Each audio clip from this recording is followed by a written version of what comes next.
Catalunya. Senyor Martí. Sí, gràcies, president. Bé, portem un prec, com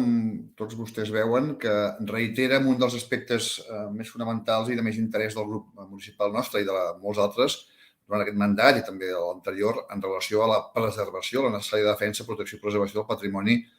no solament arquitectònic, també paisatgístic i cultural de la ciutat. Hem discutit manta vegades en aquesta comissió els problemes de degradació del nostre patrimoni,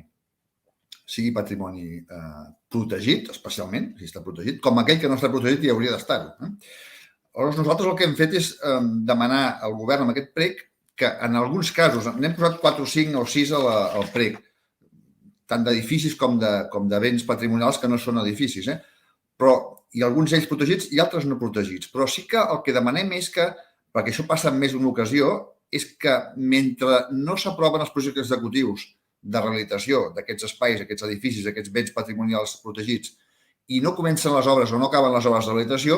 mentrestant el govern pugui, per la urgència, per la necessitat que aquest patrimoni no es degradi encara més i no pugui acabar desapareixent, hi hagi algunes intervencions d'urgència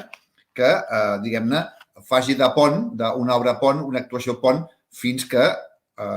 s'aprovi el projecte executiu o s'executin les obres una vegada licitades i adjudicades en aquests elements. I en cito 2 perquè n'hem parlat a bastament, l'hivernacle de la Ciutadella, per exemple, o la Capella dels Segadors, que és un altre cas diferent, o especialment a la casa Marquès d'Alfarràs o el Laberint d'Horta, que en algun cas ja ha aprovat, per exemple, en el cas de Marquès d'Alfarràs, un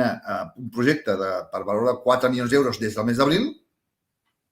i no s'ha fet res, diguem-ne. No pot passar un any tenint un projecte de pressupost aprovat i no hi hagi cap actuació que impedeixi el deteriorament constant d'aquestes peces que són singulars i patrimonials. Per tant, és el prec que fem al govern que, mentrestant, facin les actuacions oportunes per evitar que es malmetin definitivament aquests tresors que tenim a la ciutat. Gràcies.